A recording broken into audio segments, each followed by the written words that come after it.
The house was big, but it never felt like a home. If you've ever felt alone, even when your family was right there, you'll understand this story more than you want to.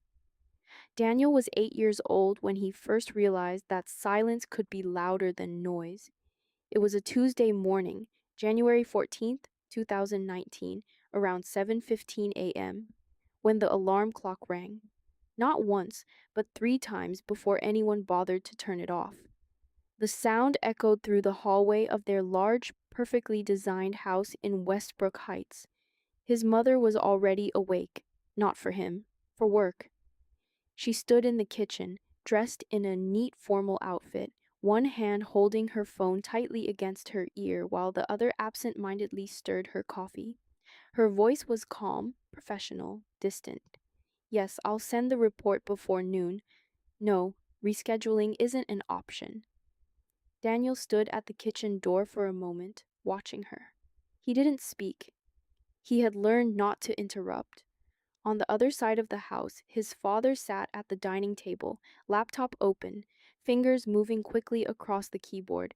His face was serious, focused, almost tense. Emails, deadlines, meetings, important things, more important than breakfast together. Daniel walked in quietly, pulled out a chair, and sat down. There was toast on the table, cold. There was juice in a glass, half full. There was a chair across from him, empty. Eat quickly, you'll miss the bus, his mother said without looking at him. Daniel nodded. He always nodded. After school, the house was always the same. Silent. Not peaceful silence. Heavy silence. The kind that makes you aware of every small sound. The ticking clock, the hum of the refrigerator, the distant sound of cars passing by outside. Daniel dropped his bag near the couch and stood in the middle of the living room. For a few seconds, he just stood there, as if waiting for someone to ask him something. How was your day? Did you learn something new? Are you okay? But no one was there, so he walked to his room, alone. At first, he tried to talk. He really did. Mama, today I got a star in my test, he said once, holding up his notebook proudly. Later, Daniel, I'm in a meeting, she replied, her eyes fixed on her laptop. Later never came. Papa, can you come to my school tomorrow? They're having... I have work, son. Maybe next time. Next time never came either. Days turned into weeks. Weeks turned into something quieter. Daniel stopped trying. He stopped bringing his notebook to show his mother. He stopped asking his father to come to school events. He stopped waiting near the door when he heard keys turning at night. Because most nights, they came home late, and when they did, they were tired. Too tired to notice, too tired to ask, too tired to see. One evening, around 8:40 p.m., Daniel sat on the floor of his room, building something out of small wooden blocks. It wasn't perfect. The pieces didn't align properly. But he kept trying. He always kept trying. The door opened slightly. His mother peeked in. Still awake? She asked. Daniel looked up quickly, a small spark of hope in his eyes. I made something, he said. She glanced at it briefly. That's nice, she replied. Then her phone rang. I have to take this, she said, already turning away. The door closed, and just like that, the moment disappeared. At school, things started changing. Daniel sat at the same desk, in the same classroom, but something about him felt different. He spoke less, laughed less. Even when other children played, he stayed quiet, watching them from a distance. His teacher noticed. Mrs. Carter had been teaching for over 20 years. She knew the difference between a quiet child and a lonely one.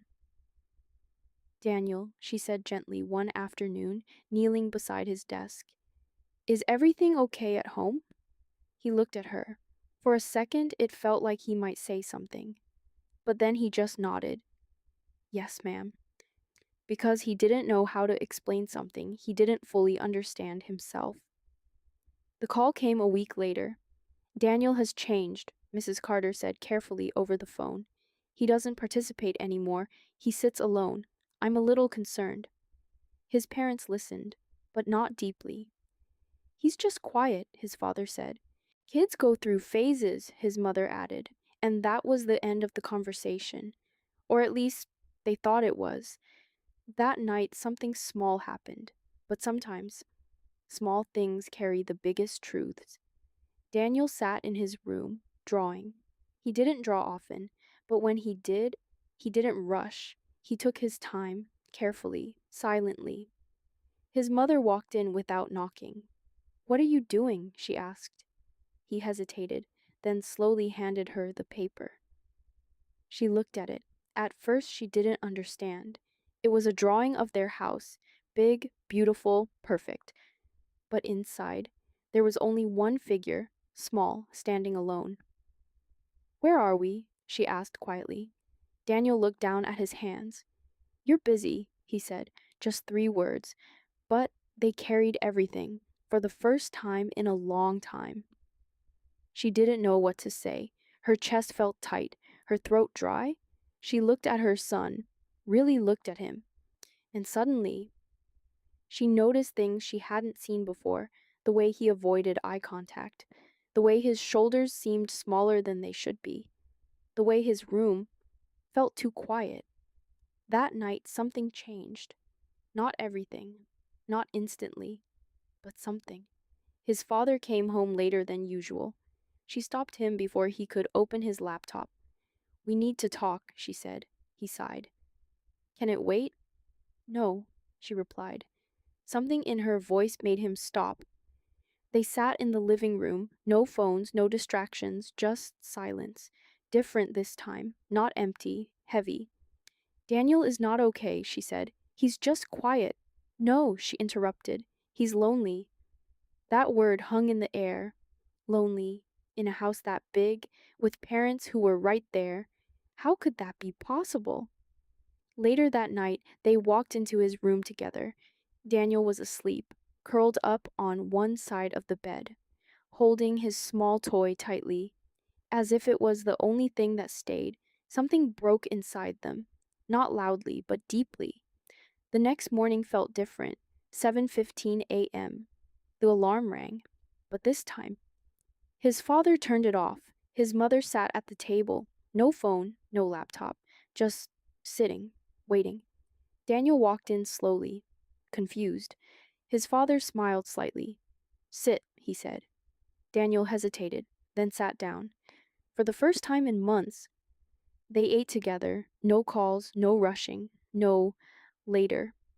Just time. It didn't fix everything, not immediately, because silence doesn't disappear overnight, and loneliness doesn't fade with one breakfast, but it was a beginning.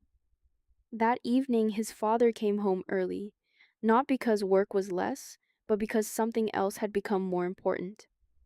"Want to show me what you made?" he asked. Daniel looked up, really looked, as if checking if it was real. "Okay," he said softly. Slowly, things started to change. His mother sat with him while he did homework. His father asked about his day. Small questions, simple ones, but they mattered. The house didn't become smaller, it didn't become louder, but it started to feel less empty. One day, Mrs. Carter noticed something. Daniel raised his hand. Not quickly, not confidently, but he did. And when she called on him, he spoke. At home, his drawings changed too. The house was still big, still beautiful. But now, there were 3 figures inside, not perfect, not detailed, but together. Because sometimes children don't need perfect parents. They don't need expensive toys. They don't even need big houses. They just need time, attention, presence. And sometimes the loudest cry a child makes is the one they never say out loud.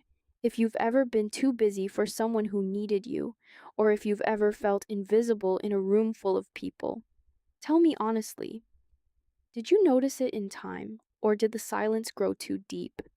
Because a quiet house can still be full of love, but only if someone chooses to be present.